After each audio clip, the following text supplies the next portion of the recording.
Today we're talking about a race with rich roleplay possibilities as they have a massive superiority complex and they seem to slither over to the evil side of the alignment spectrum. Today we're talking about the Yuan Ti here on Rolling with Advantage.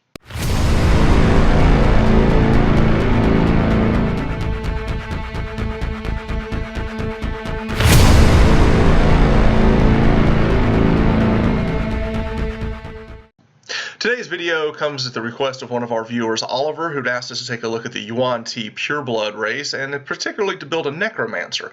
But before we do that, I want to dive into the race itself and figure out how we're going to roleplay this character, draw some inspiration to come up with a fun narrative to play this character. See, I believe that it's important when we're playing something not just to look at the most powerful, most optimized builds, but to also look through and say, you know what's going to be the most fun thing to play, and to kind of come up with a theme, and then we try to optimize around that theme.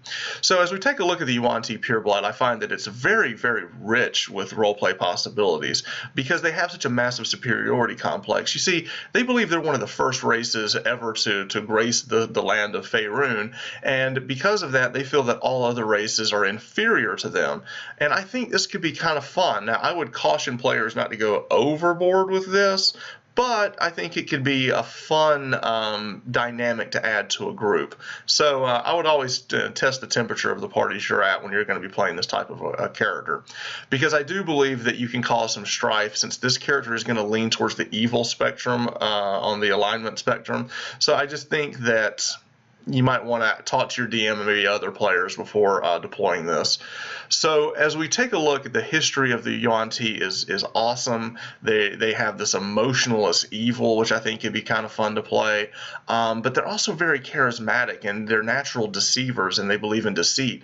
So maybe you are this way, but that's not how you play this person. Maybe you're more charismatic in front of the people, in front of the group, and maybe even they don't know that you're a Yuan Ti. Maybe there's something we could do with that that'd be kind of fun. So I believe that a Yuan Ti is going to be out for themselves. They believe survival first of their own. They believe fight another day type of thing. And there's even a lot of good tips in here about role playing Yuan Ti. And there's a lot of good inspiration to be drawn from here as we take a look at their ideals and their bonds and flaws that are kind of unique to this race itself. But as I'm digging through this, there's one other thing that I really like about their history, and I've seen this in previous editions, is that there's a deity known as Dendar, who is like the giant snake that's going to eat the world kind of thing. And I believe if a Yuan Ti believes and worships in this deity, it kind of makes them want to say, hey, I want the world to burn down and be rebuilt in the way that it was when we first ruled.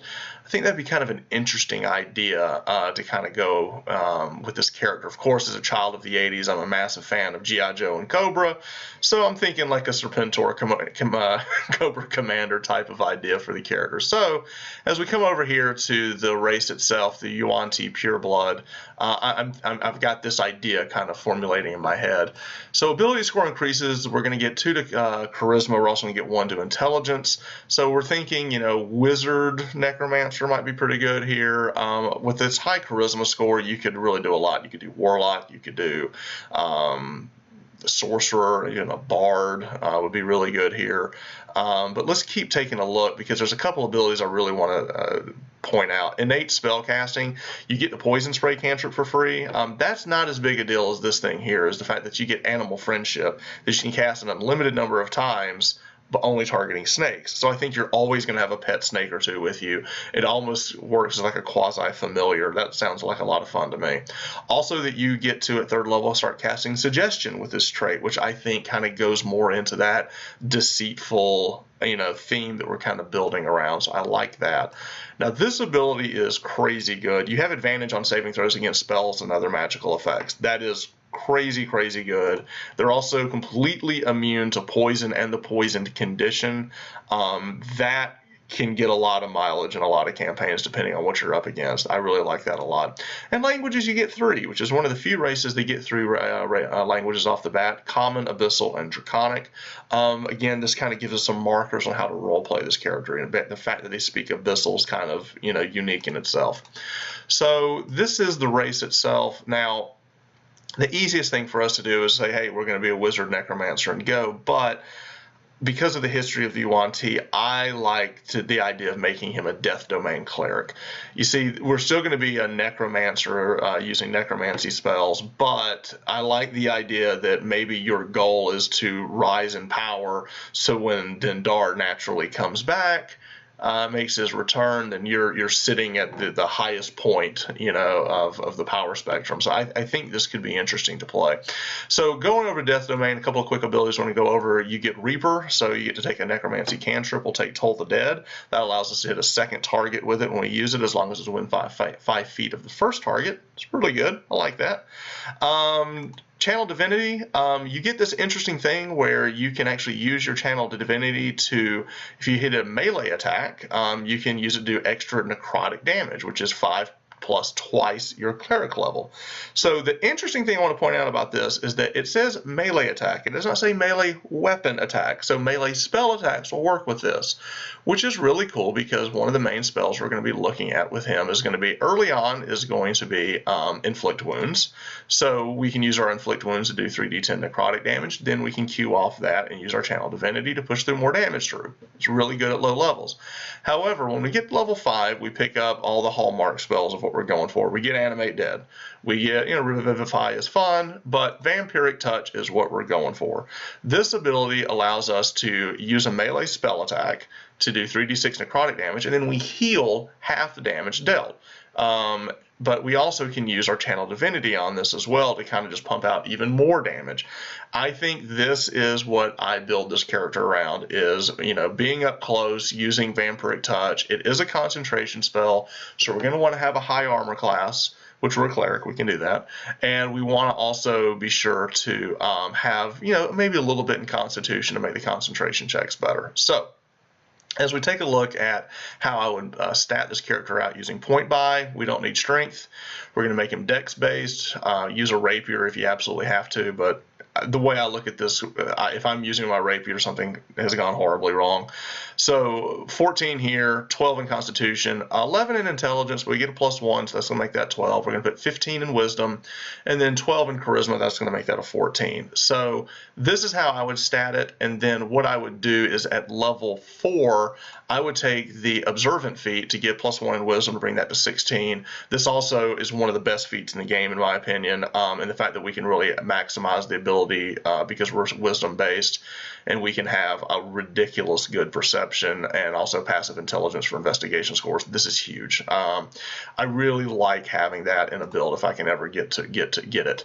So with this, I also believe for the theme of the character, we're going to go with the charlatan background. This is going to give me deception, sleight of hand, also disguise kit.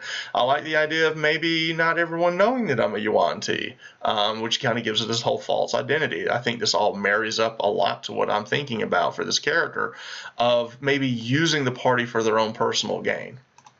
Yes, we're going to have a rapier in case we need it, scale mail, shield, but the point of this is I just want to show what the AC is going to look like. Of course, this is a 20th level, but that's not going to change. You're going to have an 18 AC. You'll have this at level 1. So this is a very good AC to have early on to kind of keep this Vampiric Touch up and running. We see the skills that we've selected here, which is Deception, Persuasion, which just goes with the whole deceitful, liar, trying to just kind of manipulate the party and others around me to get what they want to further the Yuan Ti cause, whatever cause it is you come up with. And if I'm playing a cleric, I want to have religion, and sleight of hand. I think it comes with the charlatan background, and there's a lot of good uses for that as well. So this is how I would play a Yuan Ti necromancer. I'd actually play him as a Death Domain Cleric. So I'm very curious about the Death Domain Cleric. I have not seen one at one of my tables. I've heard great things about it. On paper, it looks great, and has a lot of people saying it's very, very powerful. So if you've played one of these before, I'd love to hear your feedback. I'd love to know the ups and the downs. I'd like to know, what your general view of this type of cleric is. I'd also like to understand more about the Yuan Ti. I haven't had someone play one at the table. I use them a lot as villains in my campaigns, but I think a Yuan Ti character could be very, very interesting to play as well. So I'd like to hear some feedback from the community on what it's like to play a Yuan Ti. If you like this kind of content, please be sure to like and subscribe to the channel. If you'd like to join our Discord and continue this conversation online, I'll have a link to it in the description below. And as always, keep rolling with advantage. Thanks.